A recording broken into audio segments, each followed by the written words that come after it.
I'm up off that Mac. Into the trends. See you, Lee, be the best. Good evening and welcome to another episode of the Corner of the Copa. I'm here with my co-host, Coach. How you feeling after that game? I don't know if I can eat until game 3 now. That was incredible. I mean, that's playoff baseball, but man, if we had to sweat most of these games out, especially, late so far, these first, 4 games, not counting really game 1 of this series, but man, Kerry frickin' Bonds, what can we say? Yeah, I mean, we had everything that we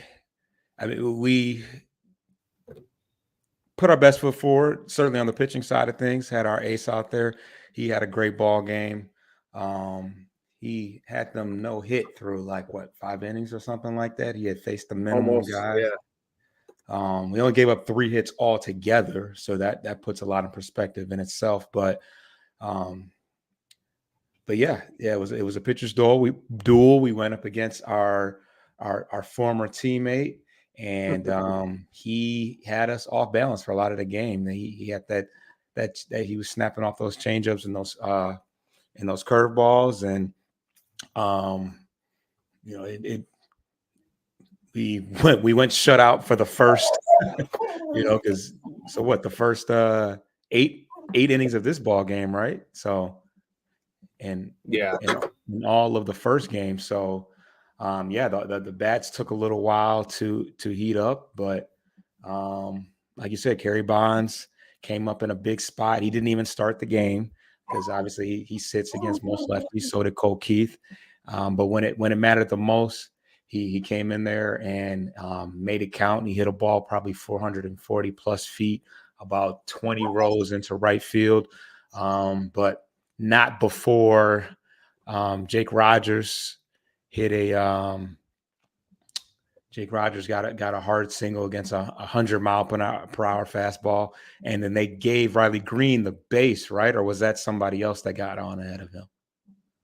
Riley was issued an intentional walk in the 8th to set up first and second. Even though first at bats weren't great for him, they still, I guess, were respecting his, all-star status, if you will, and they were going to not let him be the one to beat us. It was going to be someone else other than Green, which I can kind of see, but with a world-class closer like that coming in, I would have figured, okay, you know what, let him. He's been great all year from even last year to a degree. I probably would have been maybe a little more, you're kind of playing with house money. They're up 1-0. They were almost expected to lose this game to a small degree with Scooble on the mound. And I thought maybe he would have let Stephen Vogt would have let him pitch with runner on second and 1 out, I think, before the intentional walk. But, odds are, I guess, more in your favor for a double play, despite him throwing as hard as he does. But, hey, I'll take it. You want to give us a free pass out of respect? Okay. Now we just got to make you pay, and we made him pay. But you know what? So Rogers got the hit, and then Sweeney got a hit. That's how we got to Carpenter. Carpenter was at the top of the lineup. Yeah, that was the 8th inning. Sorry. Green coming up was walking the 8th when Class A, just before Class A came in the 8th inning. Yeah. Yeah, they actually got out of that jam. I kind of confused you there, but yeah. So they got out of the jam where they intentionally walked Green.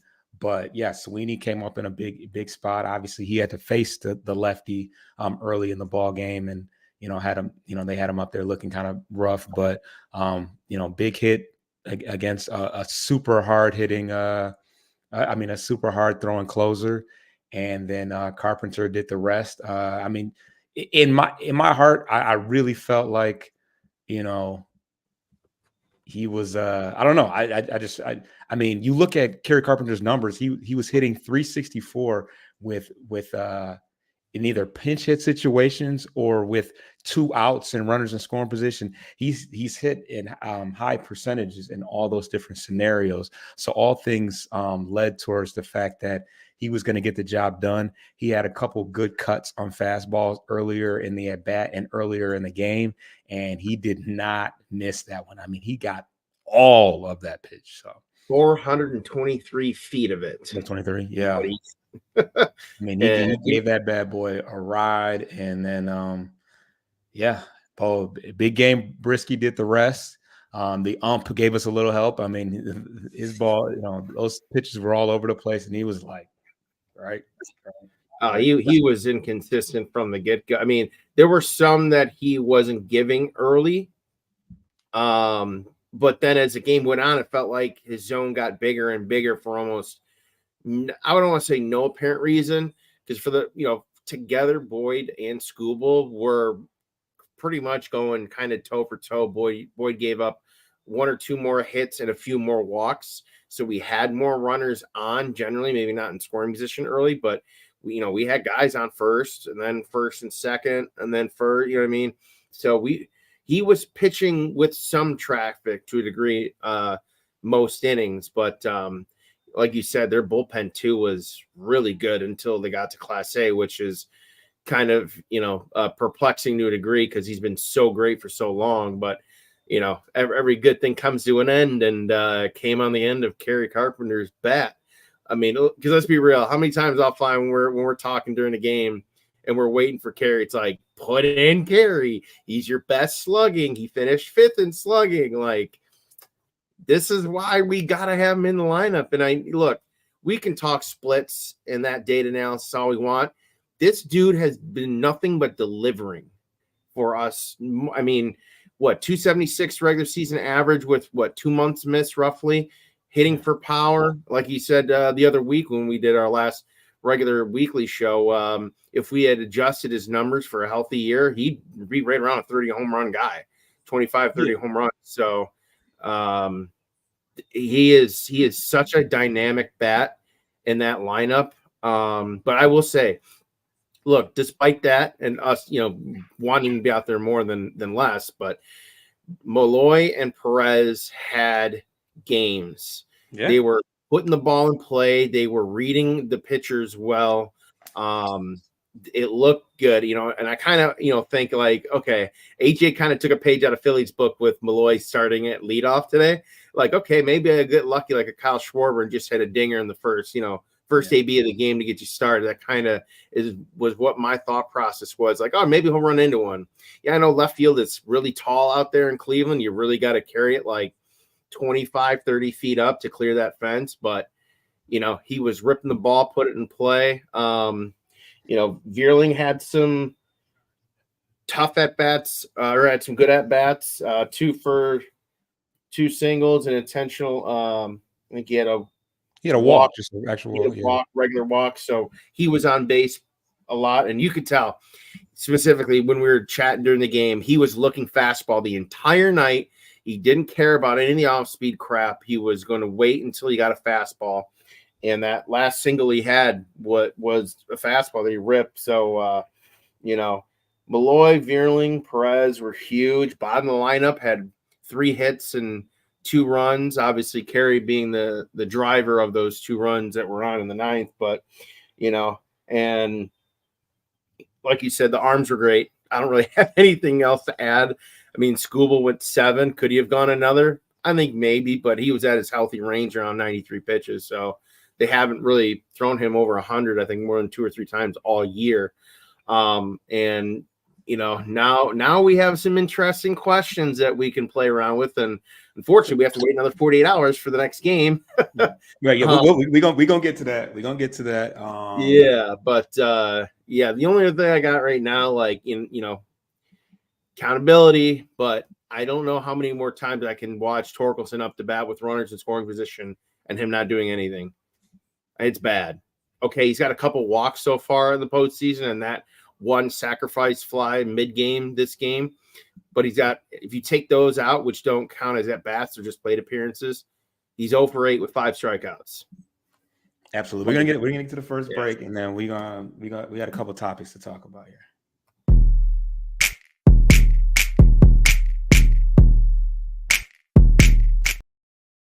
All right, so we spent a decent amount of time dwelling on the bats, but how about this defense that we got? Scooble definitely got into a tiny bit of trouble throughout this outing, but he had a couple very key double plays that the team was able to ground, was able to convert, and of course, at this point, it's like when Meadows makes plays, it's like, do we even get excited anymore? Like, I mean, you know, I just feel like at this point it's becoming more routine, but that's more when you talk about outs above average. Like everybody's not 6'5" with a 7-foot wingspan. I mean, I would have just imagined that he's just like he's like Giannis, out there. Like, I don't know, like, but I mean, he's saving so many. And one of our homeboys is like, why is Meadows out there? It's like, bro, if Meadows goes 0 for the rest of the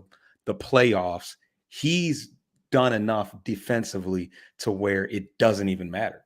Yeah, he's still plus like outs above average, even if he shoots the bed at the bat, because MLB, just give him the gold glove now. For the love of God, just give him the gold glove now.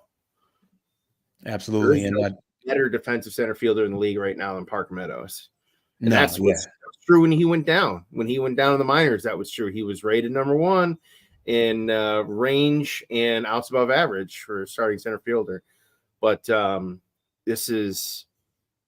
he has been a centerpiece in the, not just the lineup, because he's hit all over the place in the lineup, especially since he's come back in June and off injury.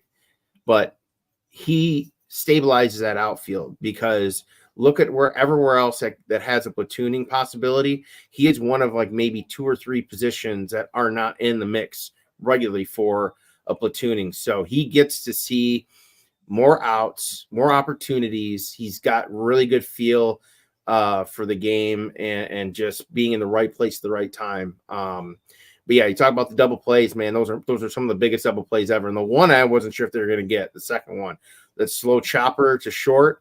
But boy, did they make that turn beautiful. And Torque, I will say, made a great, nice, almost split like catch to, receive that ball at its furthest point away from the bag.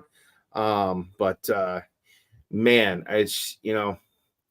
those were huge. Absolutely. They kind of got a couple extra base hits off Skubal. That's kind of been the one thing early in the year. I know we talked about over the course of the summer.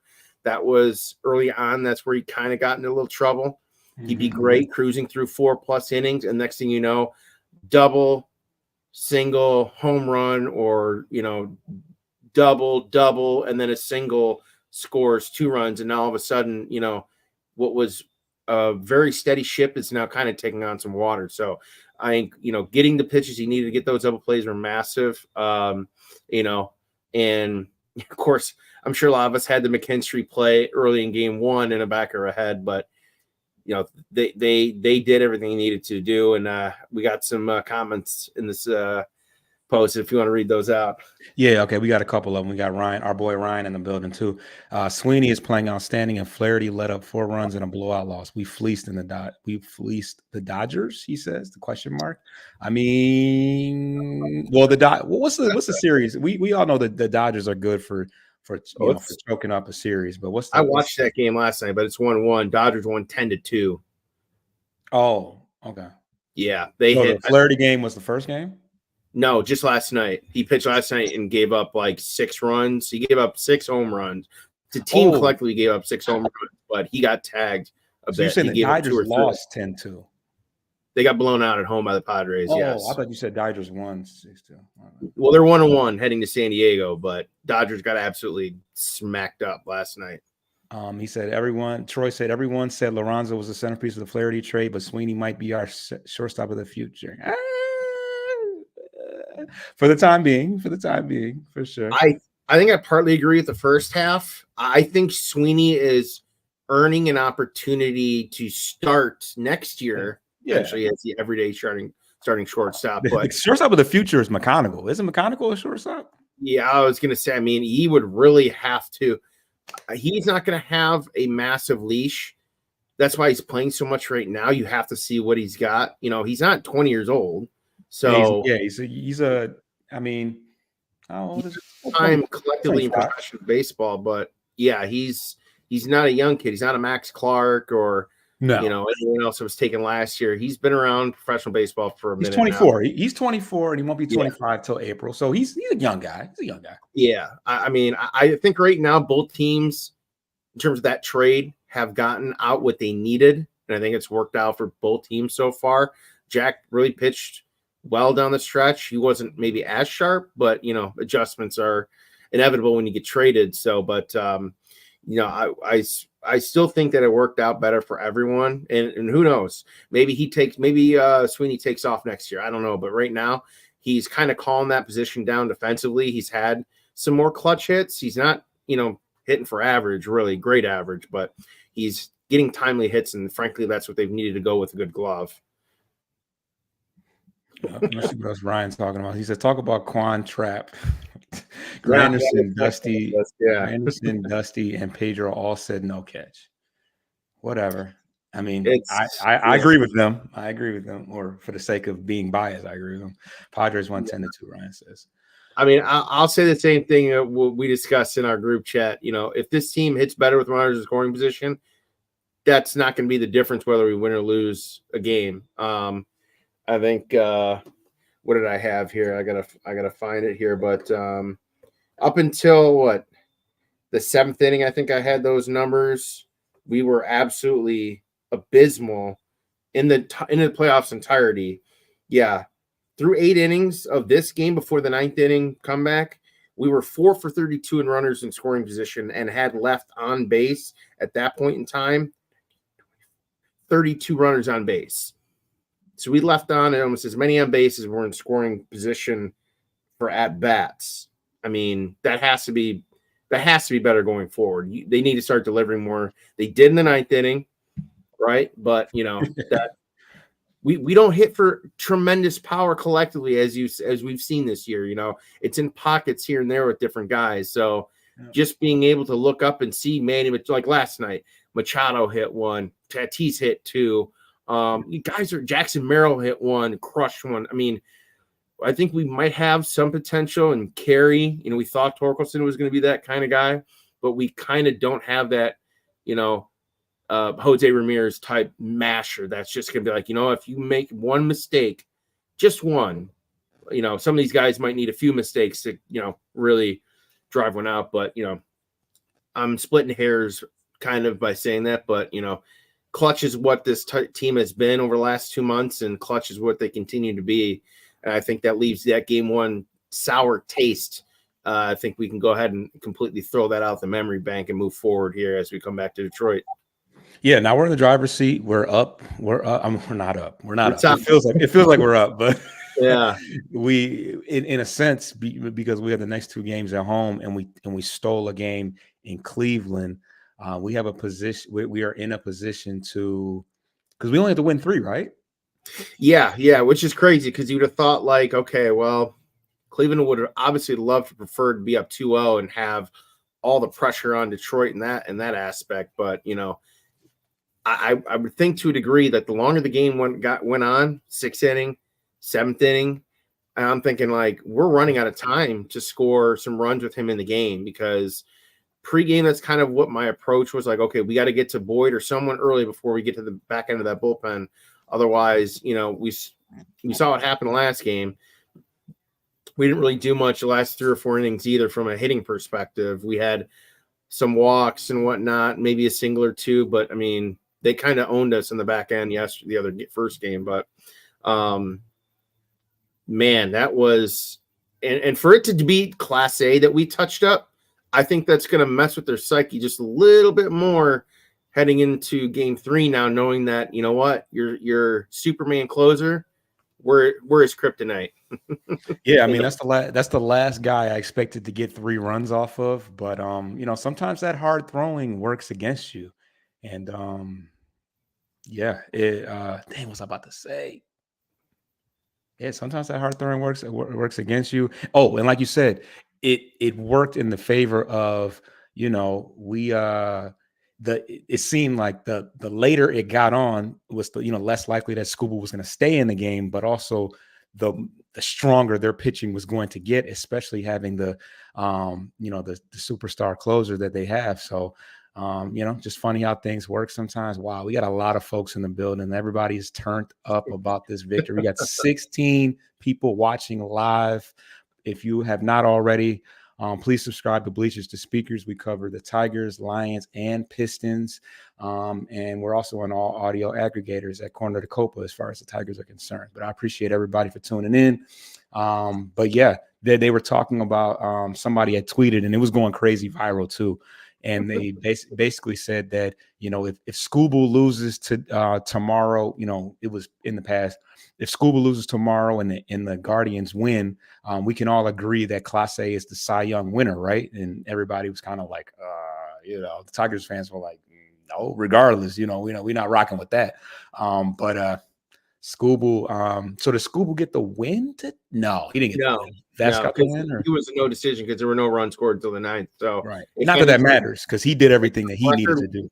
Would have been Will Vest. Will Vest would have gotten the win, I believe, because he was the last pitcher before we hit in the top of the 9th. And then Bo would have come in for the save. So save. Yeah. Yeah. So the tables have definitely turned. That is not. I mean, granted, he came in when it was a tie ball game anyways.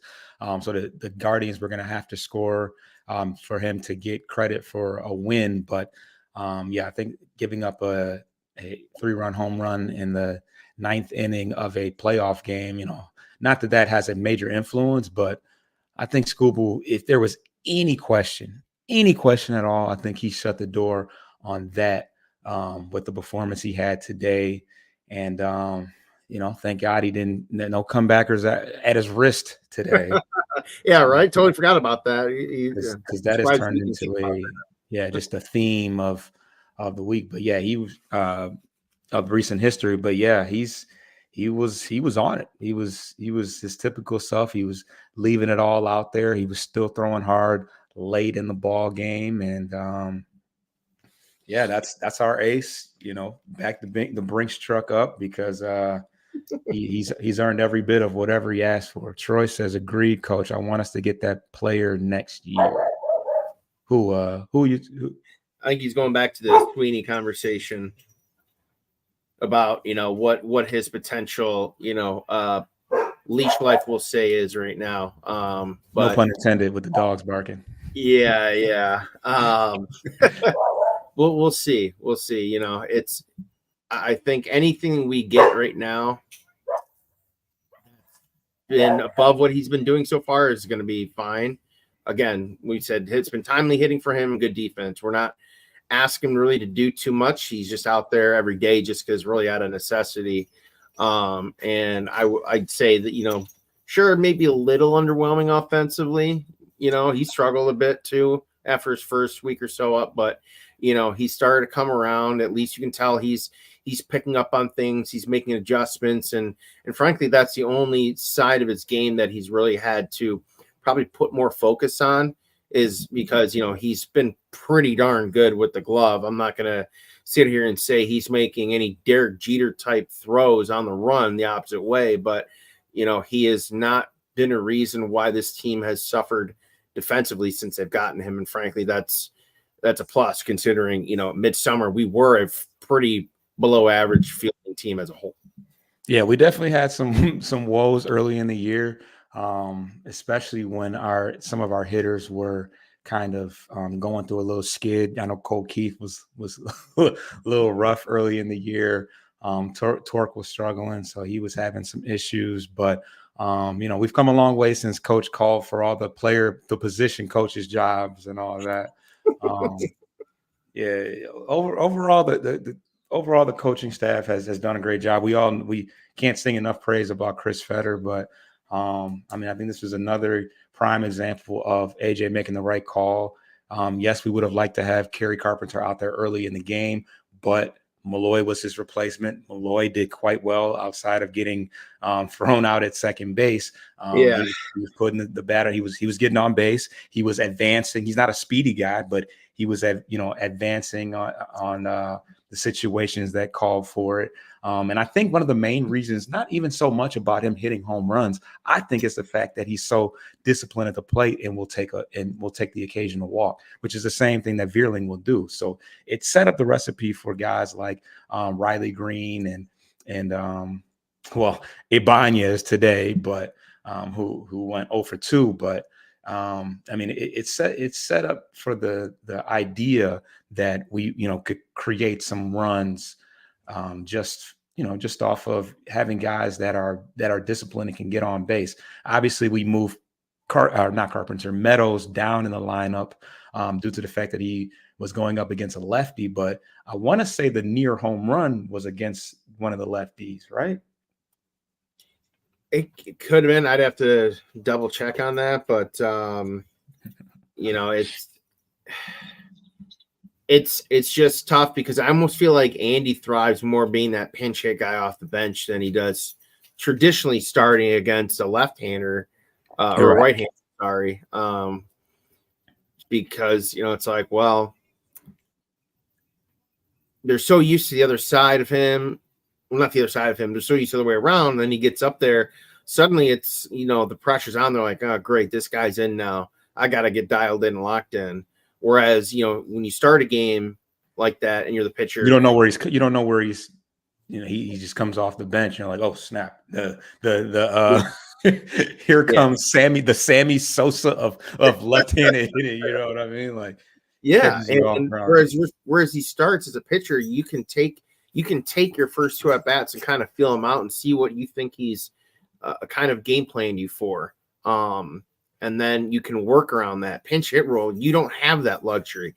It's one at bat, and he's going to be looking for one, if not two, almost just one pitch to drive, and it better not be a pitch that you throw. Otherwise, like you said, he's been huge in that role, and he's going to connect otherwise. But, again, splitting hairs on that, but Ryan coming in with an out-of-pocket statement. You saw that? You saw yeah. Yeah, that's right. Says give Scooble a blank check. Yeah, that's Ryan's comment. Being manager of the year shouldn't be dictated on you having a good 2-month stretch. That's not the whole year. Sorry. That's facts. Yeah, he had to do other things to get there, but I Yeah, no one wins MVP in the first 2 months of the year and then they call it quits. You know what I mean? It's the same concept, but yeah, of course I had to. Hold on 1 second. Hold on 1 second. I just gotta plug up. But yeah, briefly, I didn't like their approach to Matt Boyd at first. A lot of these guys were sitting fastball, and he didn't throw too many. He threw a lot of off speed, breaking ball stuff. We were chasing. It became clear too, like Veerling was only sitting dead red for the first two at bats. And I'm like, you ain't gonna get that pitch. And if you do, it's gonna be a ball. He's not going to throw it for the strike because he knows that it's what you're going for. It was pretty obvious early on. But, I almost thought to myself too, and we were in the group chat, like, get his pitch count up, keep getting it up, 15, 18 pitches an inning. And sure enough, he couldn't make it through 5 innings. So they had to go into their bullpen a little bit more earlier. That is, normally you'd say that's a good thing, but, we had an off day yesterday and we got an off day tomorrow. So both bullpens were going to be, full ready to go after yesterday's break. So not necessarily an advantage. Usually, in a normal 3-game series, that would have been an advantage for us. But, with this weird scheduling for us, that's how it's kind of fallen into place here. But I just hope they get hot early coming home, kind of like what Cleveland did to us in game 1, and kind of put them on their heels early and really get them to overthink, confuse himself, maybe get too worked up, too anxious, because we'll have the crowd behind us. And, right now it's a new series right now. Absolutely. We're going to get to a break real quick. Got a nice little segment there.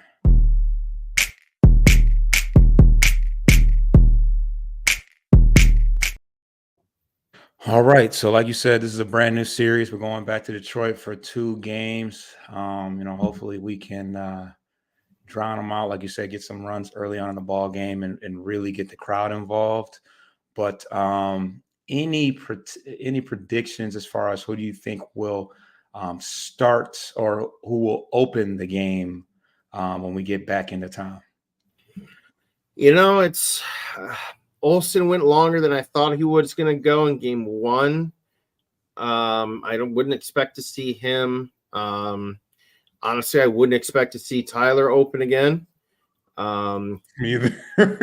Yeah, and look, it's not a knock. It's just, obviously they had a very good game plan for him early. He wasn't terribly accurate, and they took advantage. So both those things went against him early, and he got into big trouble early. We'll see. You've got guys like Gunther. You got your lefty. You could go him. Honestly, any of these guys that pitched today, Bo and whatnot, I don't think they would. He's been primarily using him in the back end a lot. So, who knows? Honestly, it's a coin flip. You could mix and match. I think that's the thing that really kind of is different for Stephen Vogt, the manager of the Guardians. He's got to have 4 or 5 different lineups in his head at any given time, just because he doesn't until 90 minutes or so before first pitch. That's when the rosters have to be submitted. That's the only time he can really then make an adjustment. Normally, years past, you'd like, okay, here are my 4 starters, and we already know in order who it's going to be. So you don't have to really worry about that unless there's a late game injury or a late injury. You got to scratch someone. This is a totally different approach, and AJ's got Vogt, thinking different lineups every night. So at that point, it's a matter of if he gets the matchup he wants, and the guy's got to deliver. But I'll say this: the only person I won't expect to see this series, unless it goes to like extra innings in a game, is Dingler. That's pretty much about it at this point. You don't want to see Dingler? No, I mean, you're just not going to. He's struggled worse than any other hitter on the team, including Rogers, after his call up. He's good defensively, but it would have to be a situation where Jake gets on base in scoring position with like less than 2 outs. Then you would pinch run in a late game situation like that or extra innings. But you could see I know Montero pitched game 1 a little bit. You could see him a little bit, maybe game 3. It's possible. Because you don't want to keep throwing the same arms out there. It's no longer arms of chaos if you become a little bit predictable. And they have some of that right now with Bo and Will Vest. And everyone else needs to be in play and be a threat to go in there and pitch. So it makes it harder for the batters to really game plan. They got to do it on the fly. And that's hard to do with, a new pitcher every couple innings and going 5 pitchers. Yeah, and Troy says Holton to Mize, maybe. I'm not big fan of seeing Mize.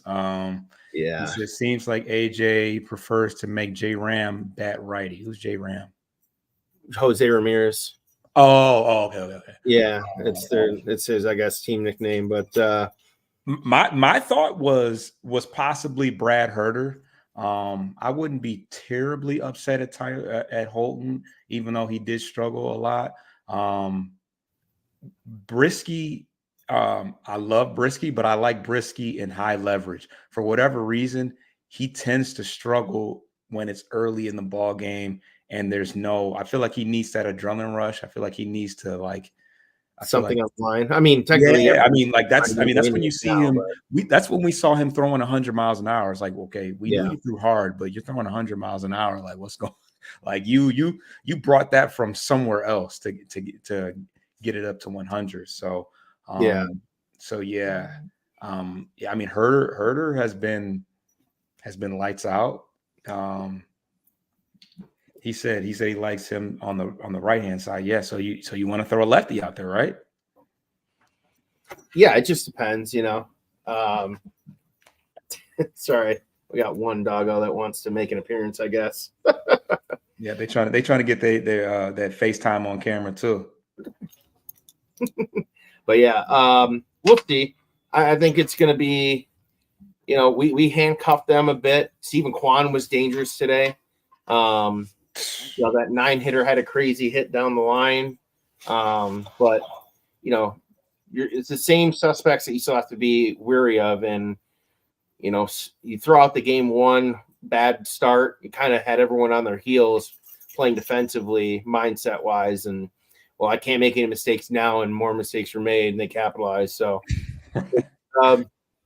if we just got to come out and try and get some runners on, and we got to drive guys home and runners in scoring position. I think that's kind of what it boils down to. So, in terms of matchups, we'll see. He's got to be selective too. We don't, of course, we don't get an off day in between our home games. We got to go back to back Wednesday, Thursday. So, he does have to be a little mindful about who he's using and how often, because there's a chance they may not be available the next night if he stretches them out beyond their normal target. So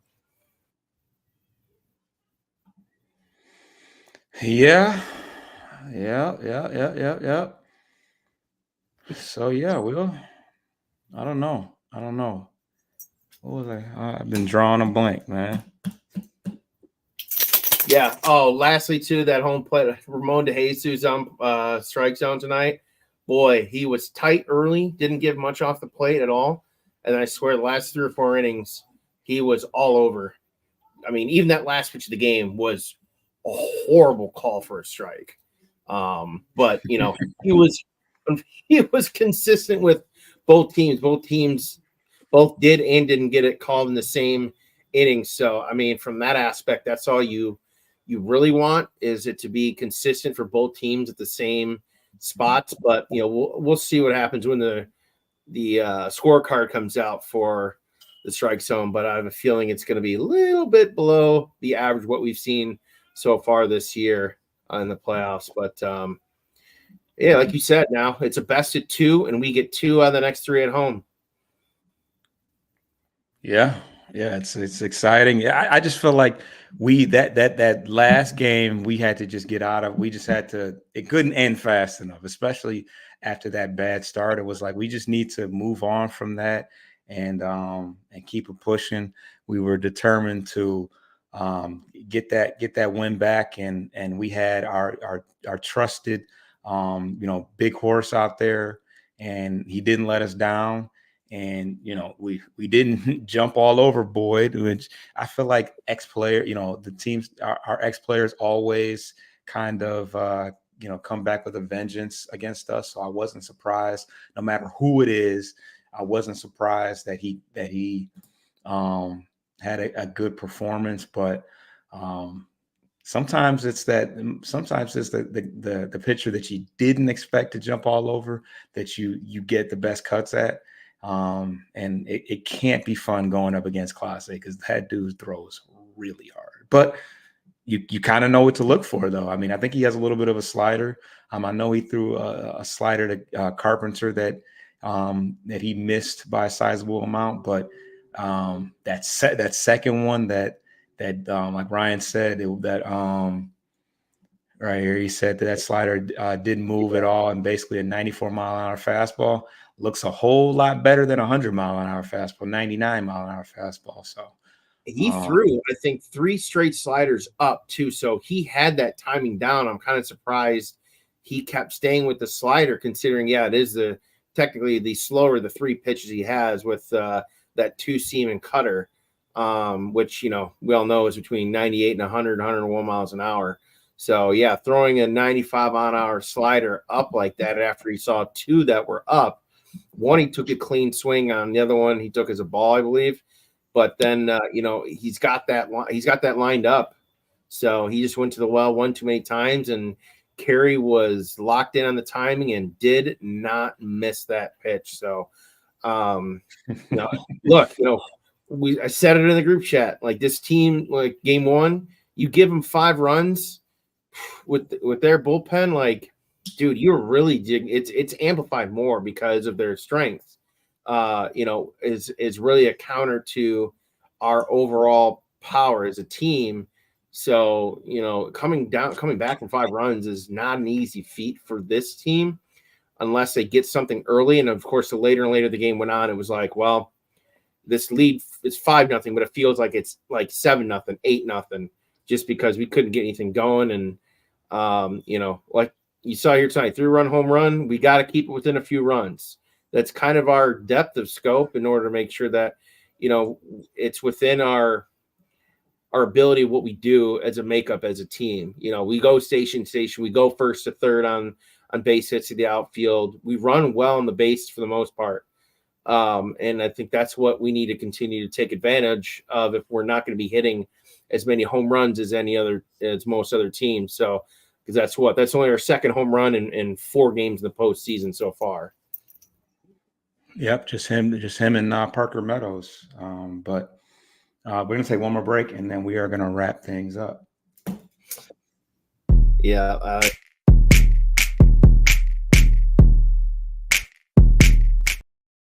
were you about to say? No, I was just looking at Ryan's comment and said, yep, yeah, 5 miles an hour more difference at that range makes a big difference. Yeah, and Kerry has been very susceptible to high fastballs. He pretty much, if it's up at his eyes with 2 outs, he's going for it. But yeah, we appreciate you making that decision, because he put that almost on Lake Erie, as my pop said. Yeah, and Detroit's comments, yeah, it that all fits when we're pitching well enough, and we're not 5 runs behind in the first inning. Striking distance, essentially. You would like to think technically any lead's not safe, but appreciating what our limitations are allows you to focus on what needs to be done to keep it within range of still being a successful win at the end of the 9 innings. So that team's got power. We saw it game 1. They had a couple doubles today. This is a good hitting team, and it makes the emphasis on our pitching that much more to be on point, in rhythm. You're mixing and matching your pitches and locations well enough. You're not becoming predictable in any way, because this time of year these hitters are going to take advantage of it. So it's going to be interesting to see. Momentum's now on our side. 3:08 Wednesday afternoon, Comerica Park is going to be rocking. Yes, it is. And yeah, so many folks watching, man. I don't want to end this show, but while I still got y'all here, if I'm talking to a different set of people, please subscribe to the channel. We've been going hard all year with the baseball, but we also have other sports as well. We got Pistons, we got Detroit Lions, and we're on all audio platforms. All you got to do is Google. You can just Google FFSN Tigers, or FFSN Pistons, FFSN Lions. That'll bring up our news articles as well. But yeah, in closing, the Tigers even up the series after a 3-0 victory today in Cleveland, heading home. Kerry Carpenter hit a major pinch hit, 3-run home run to take the lead. Bo Brisky came in and closed it off, and our closer Tarek Skubal went 7 strong innings, I believe, and held them at bay. Let's see what we got comments wise. He said Vierling, Malloy, Sweeney. Vierling, Malloy, Sweeney for bullpen guys, and we still for bullpen guys, and we still have the best bullpen. Scott Harris knows how to trade. Yeah. He said Flaherty. Plus Flaherty. Yeah, he meant to say for Flaherty. Well, yeah, they didn't. But anyway, he said just feels like our trades are paying off. I love these bets. Yeah.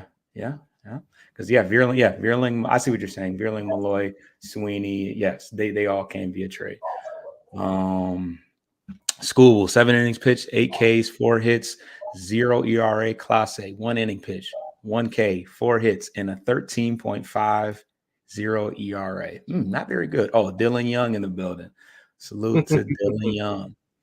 I don't think I've ever seen you before. Welcome. Welcome in. But yeah, Coach, anything else, man? We got some folks here watching. They still watching with us, I think one thing they tried a little bit game 1, they got thrown out. I think the only attempt they made trying to steal a bag, I think Parker and Sweeney will try to look to take a little bit more advantage. They both run very well on the bases. Sweeney not as many opportunities to swipe some bags, but he definitely can. Parker, we know, can fly like the wind. May not be the fastest, but man, with the stride and reach, it makes it difficult for him to get thrown out in that combination. So that's one thing I would look for. And I would like to think they might change their approach, whoever's starting for Cleveland game 3, and be more patient in the first go around or two. just because I really do believe that with the makeup of this team, to allude to what Troy pointed out about the makeup, is that this team thrives on getting those starting pitchers out of the game. Usually that's a bonus all the way around. But, when you got a team like us that has, we might roll out 4 or 5 guys for 8, 7, 8, 9 innings or whatever. It's more challenging in that regard because you're facing a new batter or new pitcher most times up. You might only see one pitcher twice.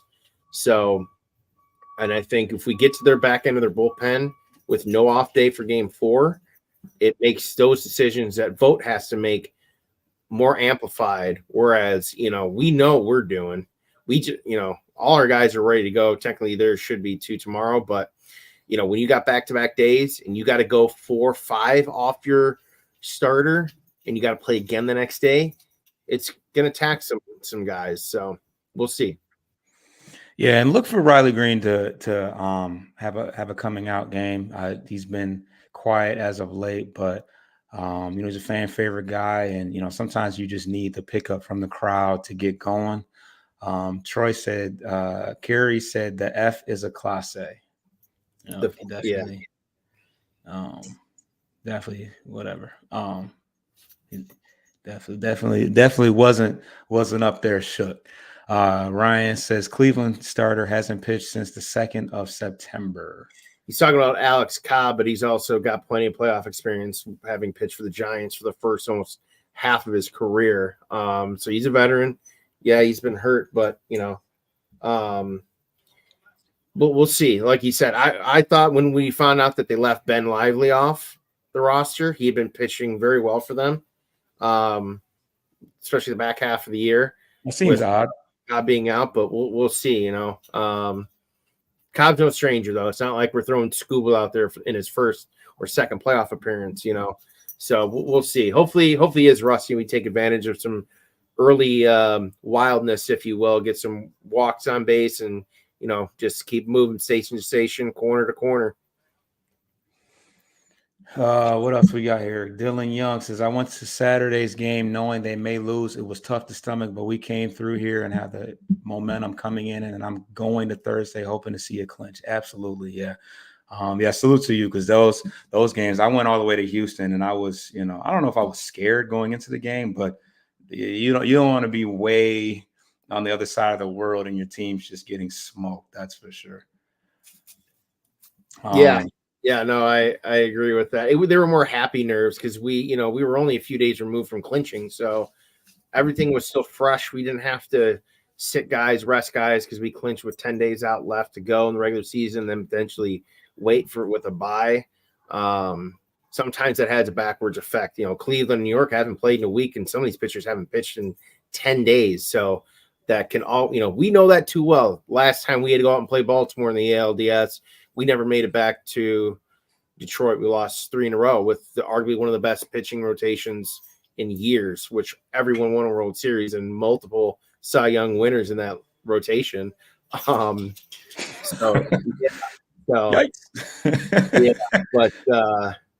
now it's different because it's a team we're very familiar with. They're familiar with us. There aren't really too many, well-kept secrets between these two guys. The only thing is, you've got AJ, who's been to the playoffs, and Vogt, who's in his first year. But, that team that Cleveland has a very rounded out, veteran-led group with some young guys, whereas we're pretty much all young guys. I think the starters today, we had 4 rookies starting. And, I kind of count Parker as like a pseudo rookie this year because he only played for like 2 months last year. Yeah. His first season, but this is his first full year in the big. So, I look at it like they had 5 young guys, and then you throw in Scooble as well, his first time in the playoffs. So, all right, let's go through these comments here. Dylan says everyone's Detroit fans after knocking out the Astros. Yeah, no one likes the Astros. Dylan says now Tigers fans are Royals fans as well, because they're playing the Yankees, right? Yeah, they had a really good first game. The night that we lost game 1, back and forth. Yankees came out 1 run. It mirrors our series, honestly. Kansas City's athletic, they're led by Bobby Witt and Salvi. He's having a great year at his age, against a team like New York, who's like they have been for the last 20 years or so. All they do is they get guys you can mash, hit home runs, and they don't really, have guys that are, trying to stretch singles into doubles, doubles into triples. Really, they picked up former Red Sox Alex Verdugo. It's kind of a cast-off plug-in. So they're susceptible. If they can't hit home runs, they're going to struggle. But yeah, obviously the matchup would favor anyone but New York to that degree, especially having to play there in Short Porch Yankee Stadium, not a pitcher-friendly park. So I'd rather pitch, honestly, if it came down to it, we had to say, I'd rather be in Comerica and Kauffman Stadium, which are more pitcher-friendly parks, which frankly benefits us given the makeup of the team. All right. Dylan says, if I had my choice and didn't work today, I would have went to today's game instead. I mean, I could have went to Wednesday's game. I might still see those if I can still do it. Damn. Yeah, I don't want to miss a home game on the playoff game. That's yeah. Troy says Vest Brisky combo is insane right now. Yeah, that's lights out. Lights out. I could almost see maybe one of those two guys opening, maybe, but then you would put Tyler in one of their spots. You know what I mean? You flip flop. You don't lose there. Yeah, you still Because when we did the player profile for Holton, up until that point, I think it was in mid-late July, his best innings statistically were in the 6th and 7th innings. So, but Holton's been damn good that he doesn't matter what the number inning is. If he's in, he's usually producing. So hopefully just game 1 was a hiccup. Everyone's back on board. The vibes are good with the boys right now, man. They're going to be singing. They're going to be happy. They're going to be good spirits coming back from that other state down there. Yeah. I mean, that's what I call it, Yeah, fully. If you go to the next comment from Troy, I would think it's not like he has been so bad the last few weeks of the regular season where you contemplate leaving him off like Verlander or not using him. I think he's going to get another shot. I mean, he's earned way more than just one bad game that he had, where he honestly, I don't even know if he's bad. He was just wild. It's hard to judge an outing when you're that wild and the guys aren't really beating you. You're beating yourself. So I think he'll get another chance. Yeah, he will. Yeah. We're still rolling. We'll roll for a little bit. We set another record while we were closing out. So we're gonna rock out. Everybody's feeling good right now.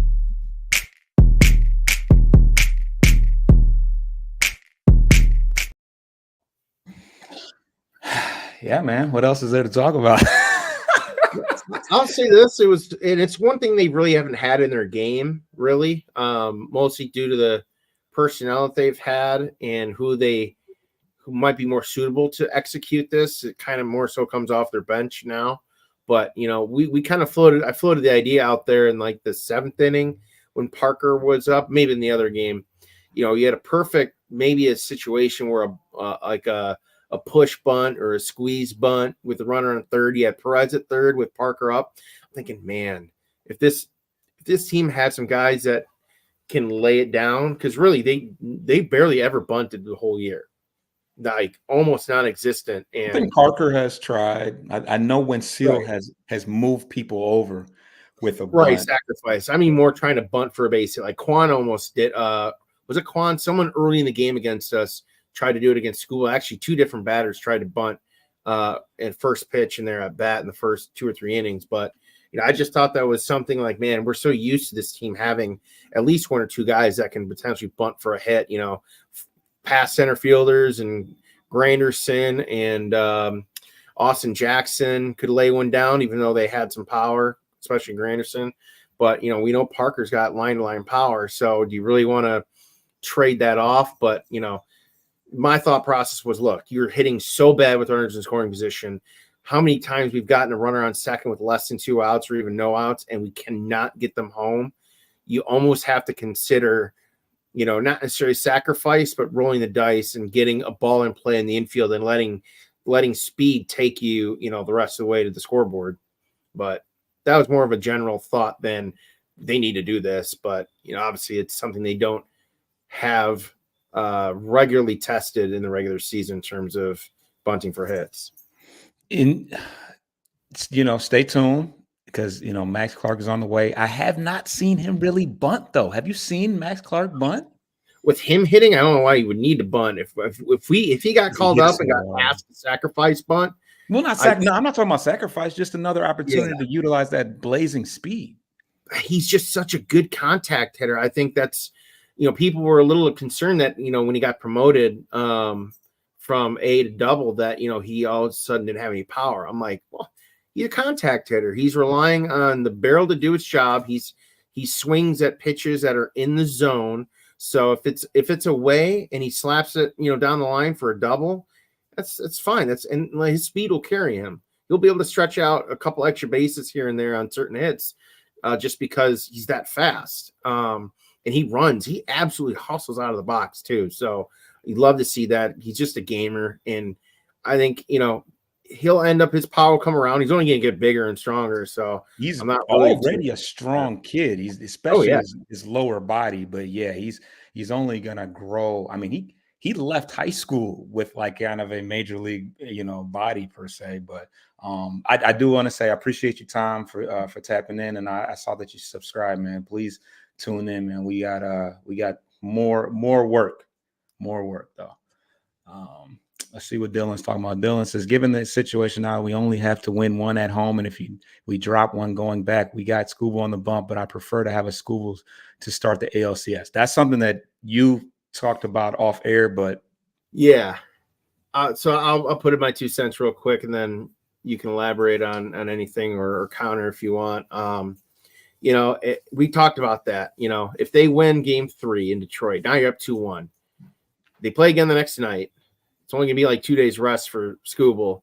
Do you consider entertaining the idea of putting him in for maybe a few innings if you get to the 4th or 5th inning to help bridge to get to the back end?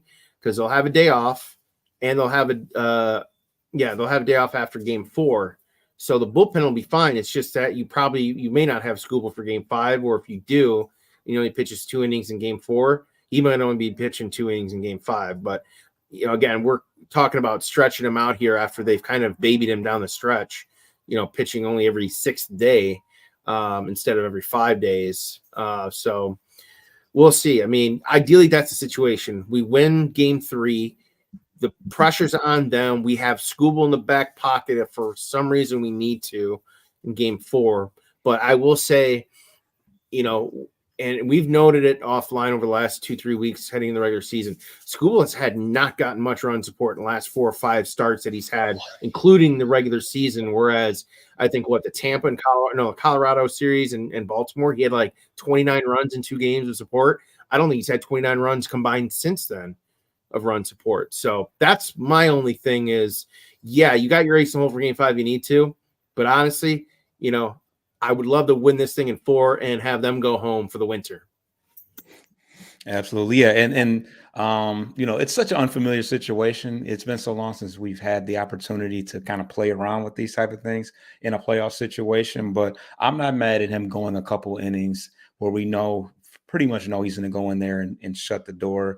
I don't want to stretch him out too crazy. We definitely want him in a AL, what is that? ALCS is the next one? Conference? Yeah. Series, no matter what way you slice it, you want him going one of those first 2 games of the AL Championship Series. And it's crazy how long the baseball playoffs is going. Like I don't want to say I'm exhausted, but it's like crazy to think that like, okay, you pass this series, which is going to be a tough one. You get to the ALCS and we still have the World Series after that. Like, and that's a 7-game series. Like it's just been so long since we've had a long stretch out series, but I'm not complaining. The Lions and Pistons will have to take a back burner to the Tigers if we're still rolling around this late in the game. Let's see what else we got here. He says, I think that we could work and maybe open Scooble start to shorten him. Absolutely. He says, I love the balance of lefty bats we have, gives AJ some flexibility. I mean, we have a lot of lefties, don't we? Yeah, I mean, there's flexibility in that regard, but we also have limitations defensively with some of these guys. Like Malloy's had that injured shoulder, well documented. He's played some outfield, but you can tell it's just not the same arm as it used to be. So that I wouldn't say that's a liability, but it's a potential exposure if he all of a sudden is getting peppered out there and he can't make some assists or put outs out there. Now, because he's had some decent stretches of hitting, but he struggled a bit too. So if you combine him with a cold bat and all of a sudden he becomes from a potential exposure to a liability, that's a problem. Perez, kind of the same thing in terms of second base. He plays primarily just right field, just because of his limit his infield inaccuracy thrown to first base. Although I will say, I haven't seen his arm become a problem in terms of making plays or botching plays in that regard. But, the Perez was a second baseman originally, so he hasn't played second base in a minute. And so he kind of has nowhere else to play but the outfield. And, Carey's been DHing and pinch hitting and playing right field sometimes. So you do have some limitations from a defensive standpoint, but in the same breath, we got McKinstry and Veerling who can play every position but catcher. And if push came to shove, I bet you Zach could catch if he needed to. If push come to shove, absolutely. Thomas says this team is not afraid of the moment. They are well tested the last 50 games. Absolutely. Yeah, the team's been in playoff mode since August, early August, mid-July. August 11th was the official magic day. Yeah, but I mean, they won what? They won 2 series heading the All-Star break against the Dodgers and some other team that was leading their division at the time. So they had success against better teams from that moment on the rest of the way, pretty much, including sweeping Kansas City, taking 2 out of 3 from Baltimore twice in a week. So, yeah, not only did they pass Seattle, too. Remember that? Yeah. Oh, yeah. They swept Seattle out west. That was kind of their downfall. No. At home. We lost. I think we lost one. Yeah, we took 2 out of 3, though, out there, and we won 5 and 6 in like a week span against them. So it's not so much them just beating the bad teams only and losing to the better teams on paper. They've been beating some of the better teams the last 2 months, to Thomas's point. So, yeah, I feel like they've not had to change anything mentality-wise in the last 2 months because they know where they need to be. They're all there. They're collectively supporting each other. You hear it in the post-game press conferences and their interviews. There's no singular person that's saying, I got to carry this or I got to do this better. It's collectively this team does all the little things right together that puts them in a situation where almost any player on that team, if that comes up to them, like Carey tonight, to deliver. So they just keep getting the opportunities, and they seemingly have delivered when they absolutely needed to. But yeah, to reiterate, they still need to be better with runners in scoring position to help kind of take some of that stress off of them and us, for crying out loud. Off me, yeah. Take the stress off me because what the Dylan Young says AJ manager of the year for show. He says Carey, Parker, Riley, Perez. That's scary for a right-hander right now, including Sweeney. He says Sweeney as well. Yeah, that's a lot of lefty bats we can throw at him. I will say AJ probably won't get it only because Stephen Vogt's in his first year and he won the division. Honestly, I think that's the only thing that's going to prevent AJ. And I said it earlier, I don't know how you can give a guy manager a year just because they were great for 2 months. When it mattered the most, we were the hottest team in baseball. Yeah. And to a degree, the hottest team in baseball. But that's taking it out of context. The award is based on the full year, and we were booty for the first 3 months. 3.5 months. We were booty. We stayed above water, though. We had to do good enough for it to even matter in the end. Above water, what, 10, 12 games under 500 most of June heading into July, and then we were soft sellers at the deadline. I wouldn't necessarily go that far. When I say above water, we still gave ourselves a chance to make a run at the end. If we had went 10 and 30 to start the year, it wouldn't have mattered. We started hot, didn't we? We started hot. The first 2 weeks, and then it pretty much started to taper off after that. And then we were pitcher by committee opener every day, except for Winsfield.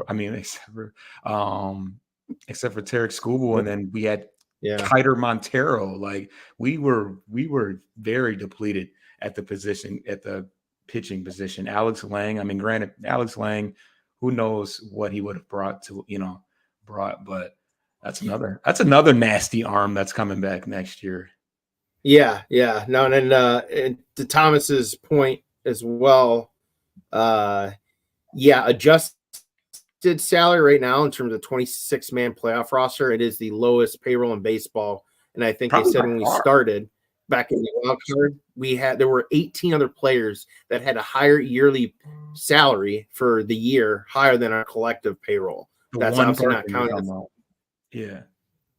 That's because Baez is done for the year, and Maeda was left off the roster, which we fully expected. So those are your two outliers that would have bumped that number up quite a bit. But yeah, even adjusting for the trade deadline, we still had one of the lowest, if not second lowest, payroll after the deadline too, with those two guys. All right. He said we stayed afloat with our two best hitters out, Carey and Riley. Absolutely. They were both. I mean, Carey wasn't. Riley wasn't out for very long, but our offense was pretty bad with Kerry Carpenter. That's the thing. And when he left, like I want to know. A fun game would be just finding the dirtiest, grimiest lineup we had. I mean, because that had to be with like our outfield would have probably been like. Virling, we had Bly Madris at one point to it. Remember? You said what? We had Bly Madris for a bit of that moment too at first base for about 3 or 4 weeks. We had Ryan Velade. Yeah. Bly Madris for sure. Even though I like Bly Madris, he was pretty good. He had a great glove as well. But it just became evident he could only hit on one side. Yeah. But yeah, we were rolling out Gio Urshela and Bly Madris and Ryan. Buddy Kennedy too at one point. You said what? Buddy Kennedy too at second base. Oh my God, I forgot the legend. You mean the legend, right? The Troy, Mike Trout's homeboy. Yeah, I mean, I think the key points in terms of guys. Don't forget about Keston Hiura, who was almost Torque's replacement, and then ended up leaving because yeah. Keston Hiura. People were up in arms about that because he was raking in spring training. Troy says Scott Harris has worked magic with his roster. Yes, please spend some money. I don't care. I don't mean that literally, but please spend a little money in the offseason. Get us some arms, if nothing else. Our pitchers have been great. It's turned out that where we have spent money has been the people that we've ultimately have been the least impactful, such as Baez, Maeda. Who else did we spend money on that? I mean, Chafin wasn't that expensive. No one else was making more than like $5 million other than those two guys. Everyone else is making almost nothing. Yeah, Gia and Mark Canha, I don't think we spent. I mean, Canha probably got some decent cheese, right? Yeah, somewhat near veterans minimum based on their time of service in the league. But, that's – when they're only there for 2/3 of the year, instead of paying them the full $7-8 million or whatever it was, you're only paying them $4 or $5 million for that time. But to Troy's point about Scott Harris, I mean, look, a lot of these guys, a lot of them right now, other than the trades, these are Avila's guys. So I'm pumping that point has been stated many times, is that when you look back at who drafted these guys, most of them, I mean, now Ibanez, Holton. Now, these aren't drafted guys, but these are guys that he brought in. Ibanez, Holton. I don't know where Brisky came from. I want to say that's a Harris guy as well. No, that might have been Avila. I think Brisky's. I'll say his trades. His trades have blended well with the guys that have come up over the last few years. And I'll put the stamp on Harris when Max Clark arrives, and I mean arrives on scene to put the league on notice. Like, I'm here. You got to deal with it, kind of arrival. And obviously the other. When who arrives? Max Clark. Oh yeah. Oh man, that's gonna be electric. I mean, just Max Clark, Jackson Job will. He'll already be comfortable. Man, we even talked about Job too, other than game one or not game one, game 2 in Houston. I mean, there's a guy, honest to God, sorry to cut you off. I totally forgot, about him and the potential to possibly pitch in this series too. So yeah, throw Job in there too. It's not completely out of the woods. Would I, be a little skeptical about it? Sure. But yes. I don't know about the 8th inning or 7th inning with, bases loaded and he can almost get himself out of it. But I wouldn't, terribly be surprised to see him maybe open, but have kind of a short leash. You know what I mean? Yeah. Let's see. We got some comments in here. MSU Detroit fan who's, coach's best friend just by off, Name alone, baby. Go green. He said, ready to see playoff baseball return to Comerica. Oh, yeah. I can't wait. Just get rid of Baez this offseason. No reason to keep. I mean, that's. Yeah. I think that's inevitable this year. I think earlier we were saying maybe one more year just to get deeper in the contract so you don't have to owe as much money on it. But with Sweeney being serviceable, I think there's room for improvement too. I think it makes the decision to cut him in the offseason that much more undeniable. Yeah. He said Avila just got lucky. School came from the same draft. We took Mize first overall. Is that the same year? I'll say this. We shared that photo from Twitter the other day. The year him and Torkelson were taken number 1. They listed like the next 15 picks below. There was almost maybe one name that has semi panned out in that time. I think Alec Baum was in one of those years. Yeah, Alec Boehm, and he was struggling too. He did not start the other night for Philly. He came in a pinch hit role, and he's young. So, the draft class as a whole, that first round for those two years has not panned out very well. So, not necessarily giving excuse like, okay, we can write this off since everyone else sucked, but you still expect to hit somewhat. And I will say, right now, Torkelson, I'm not going to harp on this because I know we're in a good spot right now. And I'm not going to beat a dead horse, but I don't see Torkelson next year. And Mize probably has a short leash heading into next year just because he has struggled a bit this year, even though he's fought through some injuries. Faedo made a nice transition to the bullpen this year, and he's actually been proven to be a valuable asset. Unfortunately, he got hurt late in the year and was out for the year. I think he's been a key member of that bullpen going 3-4 innings early in the year when, after the hot start, they cooled off. But Mize is probably on limited time right now, too, heading into next year. Yeah, I agree with that. Hot take. I have faith in my. Oh, Jesus Christ. That's a very hot take.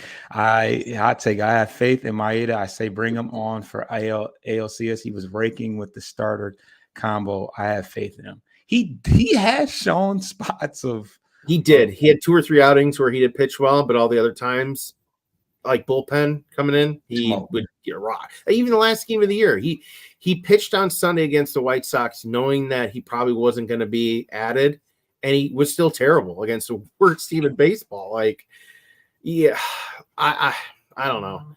You could cut him, but I think Harris and Chris Illich are a little cheap right now. I don't know if they cut both players. Ideally, that'd be great, but by doing that, you're basically committing that money to the salary next year is basically dead money. So I mean, okay, yeah. I mean, bringing him back next year is not that crazy of a take, but he said ALCS. Like, whoa. Yeah. If it was to lay out like the wild card 3 games in a row, I would think about it. I don't know if I'd pull the trigger just because there's no days off and the bullpen doesn't get to reset. But I mean, with the way it is now, I think he's played his last game in a uniform this year. Even if they go all the way to the World Series, I don't see him making it. He said, MSU Detroit fan, yeah, the Tigers picked Skubal. The Tigers picked Skubal 255th overall in the 9th round of the 218 MLB draft. That's insane to think about. Yep. But Kerry Carpenter went like 12th, or he went 9th. Now, to the MSU Detroit fan, we got player profile breakdowns in the library on the channel. Yeah. We definitely did one on School. We waited a little bit longer in the year when it became more evident that he was probably going to win the Cy Young. So feel free to check that out. He said Parker Meadows was also a 218 draft pick. Matt Vierling and Reese Olson are also 218 picks, but we didn't draft them. Yeah, everybody's on the same timeline, obviously, because that draft was loaded as far as we're concerned, anyways. The Reese trade might end up being low key one of the sneakier moves that Avila made that was not really on the radar. He was young. I think he got drafted out of high school, if I'm not mistaken. Still looks like he's in high school. Right. But then, the trade went by and it almost kind of went under the radar. No one was like, oh, this is a great trade. This is a young stud potentially. Nothing. Now all of a sudden we saw what we could do with, when Flaherty was here and the dude was he was putting up numbers similar to Scooble. The only thing was he wasn't getting run support. Oh my God, I forgot about that. He was getting like a half a run a game. Yeah, no cap on that. I mean, he was right there with Jack and Tarek for the great portion of the year, right up until the point where he got hurt, and then they traded Jack. So I think the rotation for next year is going to look great. It just depends on how many starters does he really want to use or spend money on. Probably 5. Like crazy. Shit. I mean, we've done the. Hold on, we're gonna take a break. We're gonna take a break. Hit him with the break.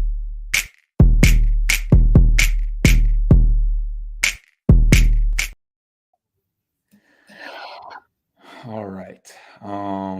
Yeah. What'd you say? My bad. I cut you off in mid sentence. No, you're good. He says, to be honest, I think Hinch intentionally lost the last 2 games to take the easier playoff bracket with Stros, Guardians, O's, and Yankees. I low-key thought the same thing, thinking no pressure, but you knew some of those guys were going to get rest Saturday and Sunday after they clinched Friday night in the first game against Chicago. But, Kansas City still had to win, not just us losing, and they had to win to jump us. So, but yeah, this path bodes a little bit better for us, but, all these teams are good at this point, or are better than most. That's why they're here. So regardless, we don't have home field advantage in any of these series. So the work is still cut out for you, even if it's a slightly easier path on paper. Still got to go out there and play the game. So, but certainly I think it's matched up with us better. That's for sure. Troy's hilarious. He says rehire. Oh, it's already up. Rehire Villa just for taking school, but I don't care. I forgive him. Dylan says, thing is 7-game series, unlike 5 games, we need some long guys, pause, to pitch, can't lean on Scooble and the bullpen if we want to win. Yeah, I agree. Yeah. In a 7-game series, everybody's going to get some work. Job's going to get some work. Montero, Olsen, yeah, those guys will come back and hold more. Yeah. They're like they're like the Bash Bros because they're always getting smoked lately. I don't know. Yeah, I think it's the format too in which these games are. So more days off in between, it benefits us. I think to a degree. So, but if they're more close together, like 2 games at one site, day off, 2 games at one site, day off. Yeah, you would need to rely a little bit more on your starting pitching to get you through at least 5 innings at the very least. But, with School in the back pocket, if you go 7-8 innings, it's almost like a free day for the bullpen kind of. So, all right. Yeah, exactly. MSU Detroit fan says we took Cody Clemens in 2018. So I guess it was big since he was part of the trade that brought Fearling to Detroit. So that's when you talk about keeping the glass half full, because Cody Clemens was horrible for us. And he's done really well for Philly. So, I mean, yes, I think that was more of a salary cap move for Philly, just because, they got Harper, they had Schwarber, they paid a bunch of other guys. They had to cut money elsewhere. And he was coming up of age to where he was going to be up for another contract. And they were just like, well, we'll find a replacement. We're going to keep everyone else. This is the spot we'll plug in with, someone, but it won't be Veerling. And it's worked out for us and them. So I can't complain. It says Baez future. I'm not feeling it. Not saying Sweeney is the answer. So yeah, he's not. Yeah. I think he's done. He's gonna get cut. Yeah, he's enjoying it on the sideline right now. I saw him in the dugout, bundled up like it was 20 degrees outside. Baez will play every few days like Miggy did. No way Cheap Illich cuts him. Don't ever put him in the same boat as Troy. I think the longer we've seen Sweeney, I think you kind of become, I don't want to say totally comfortable, but you're a little more comfortable to the idea of him penciling him as your starting opening 2025 day shortstop next year. But Now, is he set in stone? No, I think there's, if he regresses and he starts off really bad, who knows? That I don't know if that'll be it, but I mean, it's going to certainly hamper his opportunity to stick around longer beyond, next year. We've talked about it. I think right now, heading into next year, second base is the only position right now of the guys that are on the team right now is the only one you can put in pen. In the infield, you mean? In the infield, yes. Colkey's the only guy in pen you're putting in second base game 1 next year. I think all the other 3 positions are open. And I think that's where the big bats will come in terms of free agency signing. MSU Detroit fan. Scott Harris' first big trade was the Soto Vierling trade. Detroit, Matt Vierling, Nick Maton, forgot about him, and Donnie Sands, Philly, Gregory Soto, and Cody Clemens. Geez, that's all Phillies? Those all in one Philly trade? Gregory's a bullpen guy. Good arm, actually. So they may have come up with a little more value from it, but I mean, Vierling plays every position but catcher. So, I mean, and in a league that dominates the right-hand batting, he's on a team with very few right-hand batters normally. Right. Dylan Young says Job starting. I don't know. That'd be exciting for him, but I don't know. If they win game 3, you might see him mess around and open up game 4, potentially. That's a possibility. Got the upper hand, yeah. Yeah. I mean, that would fit into AJ's kind of thinking why he put him in a high leverage situation in game 2 against Houston, to see what he's made of. But at the same time, you don't necessarily want to give away potential runs early. And then all of a sudden you're thinking, well, we're going to go back to Cleveland. Would like to avoid that at all costs. So we'll see. I think the only thing that's, certainly not on the table is Scooble starting game 3. That's about it. Yeah. Troy co-signs. I would love to see Job start, to be honest. Hey, it'd be fun. MSU Detroit fan. If we make the World Series, we would get home advantage since the AL League won the all. Is that still a rule? Still a thing.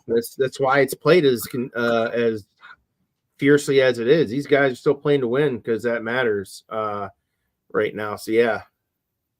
Do I like that to continue forward? I don't know. But that was the only reason why they did that, was to make the game have a little bit more of a realistic feel to it versus, what used to be the joke of the NFL Pro Bowl.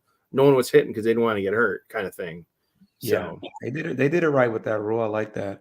Dylan Young, to be honest, him putting Job in wasn't bad. He didn't get hit hard at all, just some bad luck. Yeah, he definitely grazed the one guy's jersey on the hit by pitch, and then I think it was like a bloop after that. So it was kind of a forgot I had some. Yeah, he beat himself really in that outing. But at that time too, you still need to, if he is that, of course, that was only his 3rd appearance ever in the big leagues in a month time, maybe less than that he's been up. But you run a risk of how many times you run a guy out there who's a little erratic.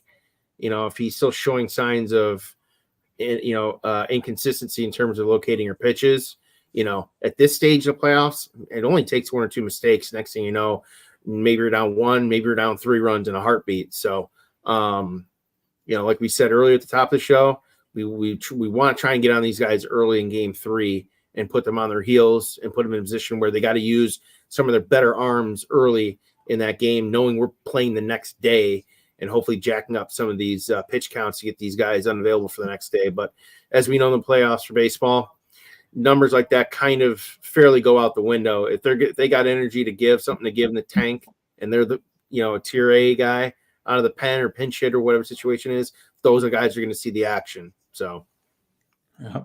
Dylan says, plus with Job, no one has really seen him. So Job has the advantage. Other teams don't have any info on him or know what to expect. I think they know Job, though.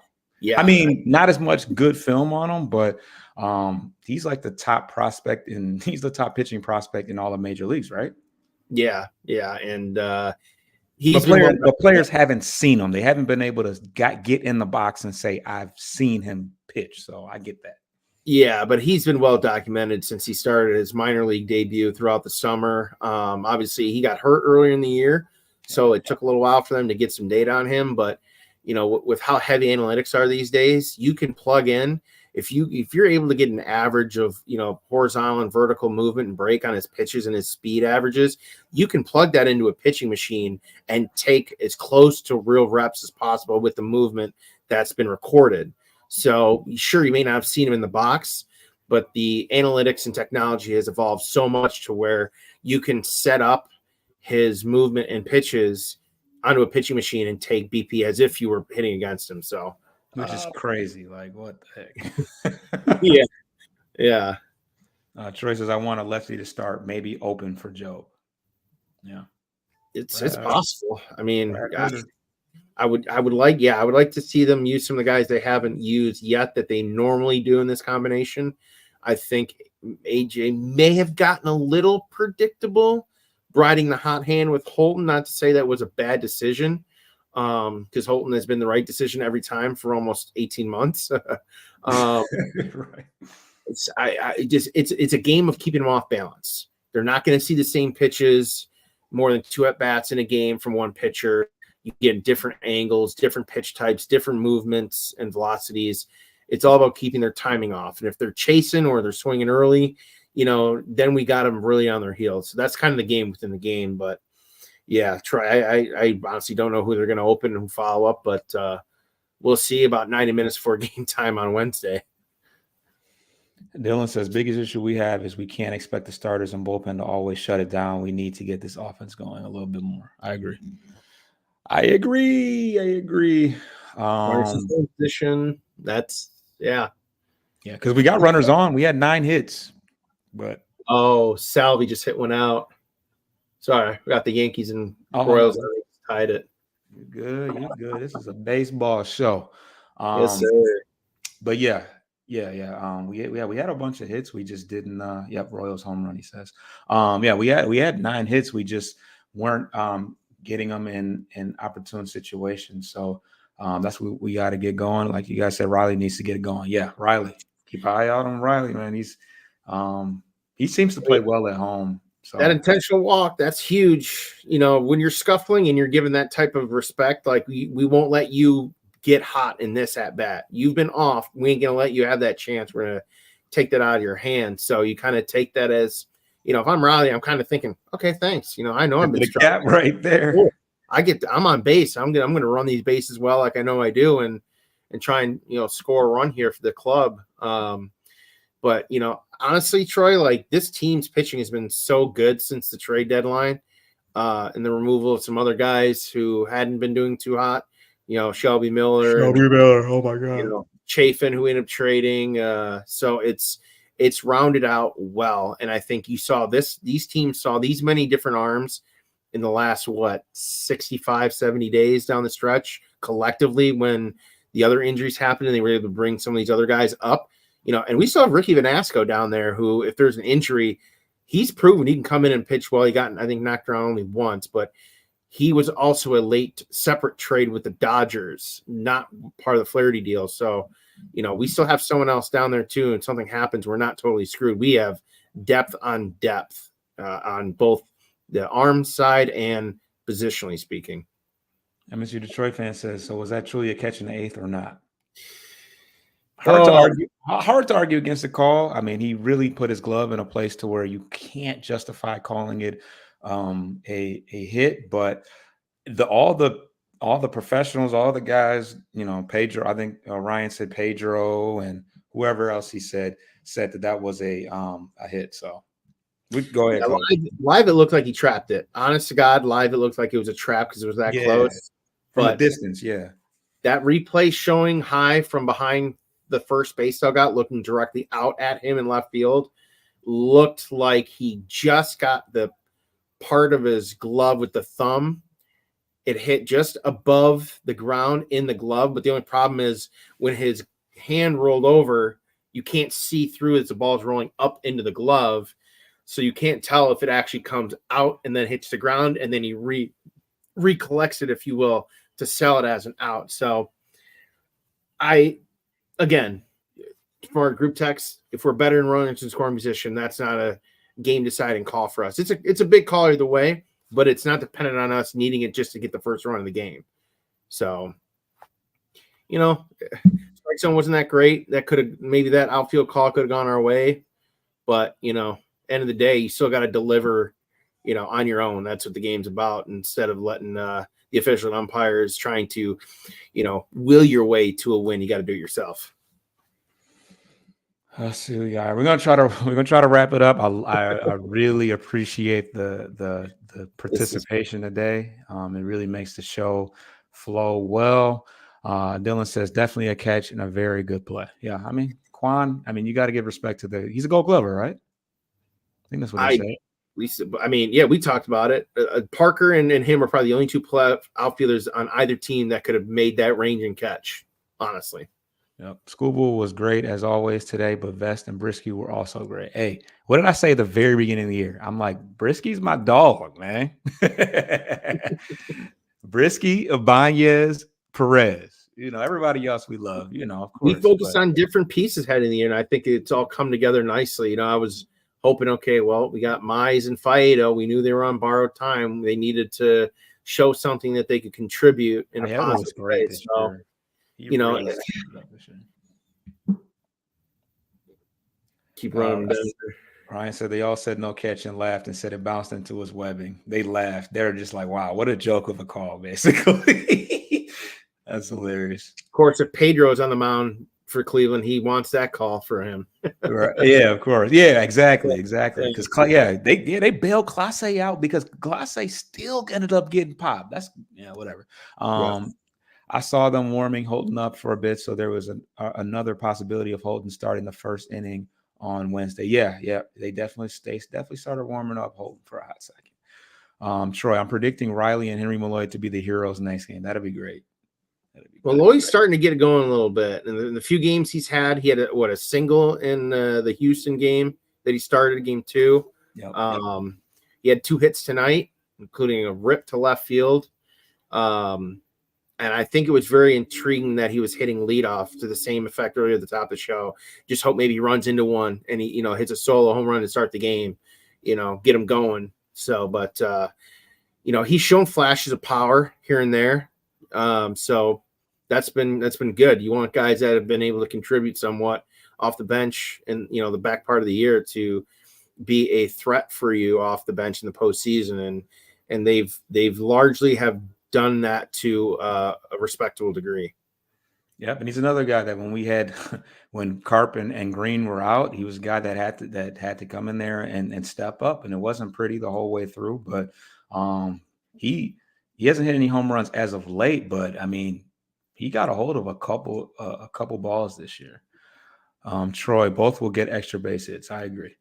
Riley is due for a big game. I agree. I got Perez clutching up, and here he's been on as well as Vierling. Yeah, Vierling is always pretty much on. He's never not dialed in. But yeah, it's one of those things where you really can't go wrong saying anybody. I mean, if you said I got Zach McKinstry getting a big hit, who's gonna argue with that? That's every bit as likely as anything, honestly. I mean, today Rogers got the hit that allowed Carpenter. That's another thing. Rogers has also caught every Scooble game this year. We know Kelly pitched a lot. I mean, Kelly caught a lot early in the year, but Rogers has caught all of Scooble's pitching. So if you're wondering if Rogers come back next year, that's silly. Not you specifically, but but after hearing that, that's a foregone conclusion. I think you bring him back from a couple weeks ago. I think it's either him and Dingler, or you go out and get another 1 year backup, and you sign Rogers maybe a 2-year deal for like, I don't know, $6, $7, $8 million. He's making a substantially less annual average right now, but you're at this point you're accepting the fact that he might be a 200 to 220 hitter. But defensively, now the one thing that he had struggled on during the last 10 days of the regular season and a little bit in the Houston series, people were starting to steal some bags off him, regardless of who was on the mound. So I think he knows that. I think he's very cognitively aware that he had done a really good job for most of the year keeping guys off swiping bags, but he's more locked in pitch to pitch right now and being in sync with the pitchers. So if you're not allowing as many base hits or runners on, then there's fewer opportunities to steal. And I would agree that, the emphasis has got to be on executing your pitches and your game plan to the batter. If they get one, they get one, but at the same time, you just can't let them run willy-nilly. All right. Oh, MSU Detroit. I like what Hench is doing with rotating Carpenter and Malloy for DH for his lefty and righty. Yep. It's been working, but I'll be remiss if my molars are almost gone from just seeing that in the lineup. Like, oh my God, Carey needs to be it. Carey needs to be it. Yeah. He is putrid versus lefties, but I know we love Carey Carpenter. The reason why his average is so high is probably because of that platoon. But Rogers is always clutch. Love him. Yep, absolutely. He was one of my favorite when I first just started watching him. He was one of my favorite players just because it seemed like he swung for the fences every time, and he didn't hit for a super high average, but he would definitely get a hold of some pitches from time to time. He had a great year last year, him and Torque, and yet the team wasn't that good. So I don't know how that goes. Royals take the lead. I've said it, if the Tigers make the World Series, I'm calling for a rematch of 1984, and we'll make it an 84 rematch if we face the Royals in the ALCS. That'd be wild. He's an OG. I feel like MSU Detroit fan might be an OG because I don't remember that. I mean that's what the history books are for and Google, but yeah. Yeah, because you almost think like, oh, they haven't been good since then, but they've won a World Series. What, a couple years after our run last decade? They won. Was it 2016, something like that? And they had a great year with Hosmer, Alex Gordon, obviously Salvi. They were good. They were hot late, and that's all it takes is you need to get hot at the right time, get everything clicking. I would say, offensively, the team has been better the last 2.5 months of the regular season, but obviously they could still produce more, which is maybe a little bit scarier considering, Carey doesn't bat every day and he's our best slugging guy. And if he was healthy, probably would have hit 25 home runs this year. So that's, you take what you can get and you got to mold it into your strengths and find a way around it. But there you go with Troy. For Jake to get on in a righty not against Class A was massive. Yeah, I mean, he kind of reminds me a little bit of like Alex Avila, not the year he was the All-Star, but the year after, where he kind of struggled a little bit more from a batting average standpoint, but he was still delivering clutch doubles, clutch home runs. And that's kind of what he's done, really. And then, frankly, that's the minimum what you need. As long as he's giving you timely hits, in key situations, he doesn't have to hit a grand slam or a home run to be effective. He's just got to get on base. So, yeah, I agree. You said, or maybe the Mets. I think he's talking about the rematch. Is that who we played in the World Series? I don't even know. Well, World's 84 would have been what? The Padres. Oh, okay. We beat the Padres in 84 with Goose Gossage, Kirk Gibson hitting that big home run, Sparky yelling at him, they don't want to walk you. They don't want to walk you. But I did read, too, going back to 2017, the team that has beaten the Brewers in the postseason, because they've been there that many years almost in a row, has won the World Series every single time since 2017. So guess what? We'd be the first one to buck that trend if we get there and beat whoever comes out of the NL, or it would be the Mets in that case if you held that status quo. Right. He said he lined up two lefties to face Class A after, and he's talking about Rogers. Because we had Sweeney and Carpenter back to back after that. He said, dreaming of a World Series and Super Bowl in Detroit. Oh, baby. I'll say this. It would be wild. If they get there this year, they take care of business in the American League. The fact that there's a chance that we could host a World Series before Super Bowl, even 2 years ago, I would have said you're out of your mind. Out of your mind, that would not happen first before a Super Bowl, potentially. Yeah. But yeah, for everybody watching, I'm sure a lot of you guys, some of you guys are already subscribed to the channel. This is what the show always looks like. Well, it doesn't look like this. This has been crazy. And I'm glad I stopped about 30 minutes ago and plugged in my laptop. Otherwise, it would have been shut down. Oh, Detroit. This is the longest show that we've ever done this year. Absolutely. And I think this might be the longest live I've ever. I don't think I've ever pushed 2 hours on a live. Maybe I have, but Yeah. Appreciate you, MSU Detroit fan. My dog Dylan, he subbed. But check us out on the audio side of things as well. Subscribe so you can get the notification every time we go live. This is where this show is going, because we're building up the YouTube, but we definitely get a lot of love on the audio side of thing as well. But any closing statements, Coach, before we get up out of here? I am tired. Man, 1 game in 3 business days, essentially. We've had to wait kind of since game 1. So between that and then game 2, or between the end of game 1 and the start of game 3. So, hey, like I said, we're going to get well rested. We're going to sleep well. I got to hope and imagine that the boogeyman comes for some of the Guardians. We out of here, man. I appreciate everybody that tuned in. We had a ton of live viewers and great participation from Dylan, Troy, always Troy, Detroit sports fan, and everybody else. Our boy Ryan tuned in as well. So we out. Take it easy.